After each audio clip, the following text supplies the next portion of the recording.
Well, thank you, gentlemen. I appreciate you taking the time to talk about this amazing film. Have you ever considered taking on a challenging technological project? Curious Case of Benjamin? What groundbreaking things did you have to develop here on your own and explore and figure out with Tron Legacy? I mean, it kind of goes on and on. You know, we hadn't really done a big movie like this before with 3D and a fully digital, 35-year-old Jeff Bridges.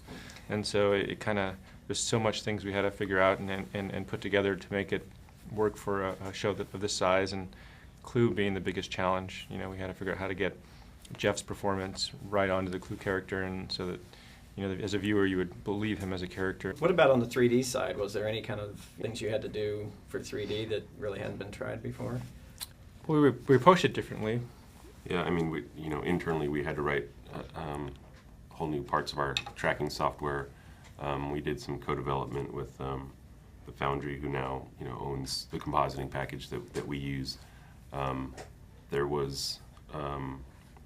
are some technical issues that pop up in shooting stereo that, for example, the polarizing of light causing one eye to have a different specular highlight than the other eye, which is actually quite painful if you watch it in stereo, if you don't correct for that. And as far as I know, there wasn't anything to be able to correct for those things on previous films.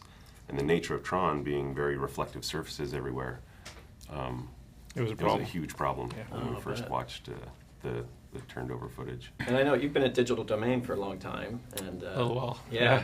Some of the other people we were talking to were very proud of the fact that this was actually shot in 3D as opposed to converted. And then I noticed Digital Domain just bought the 2D to 3D conversion house this week in 3.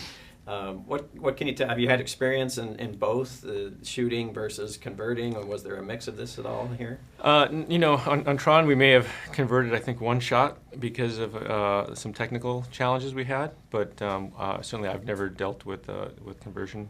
Okay. I think there's really good reasons to do both.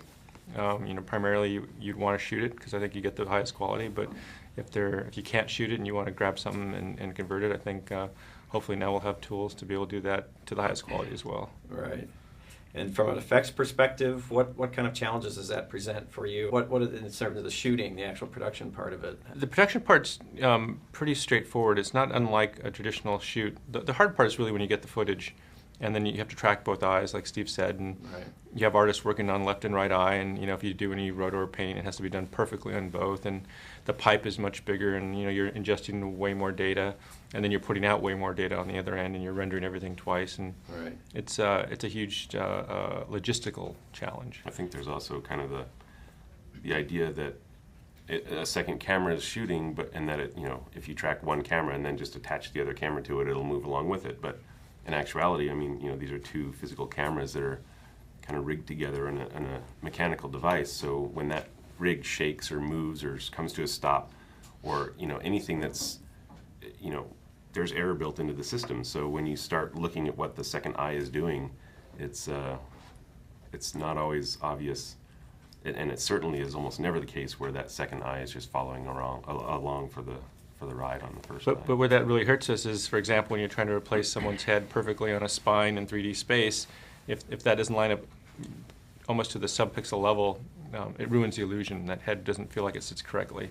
And so the tracking and everything has to be very precise. Okay. Is there any one shot that you guys could point to that this really just hit it out of the park? There's 1,550 shots. It's hard to pick a favorite, right? One, yeah, but yeah. I do like his speech in the rectifier interior where he's those work kind of pretty well. going into his crazy mode. Right. The last shot where he says, "It's this is our destiny." It's a great shot. Great. Thank you, gentlemen. I appreciate it. Thank you. Take care. Okay. Good luck with the opening.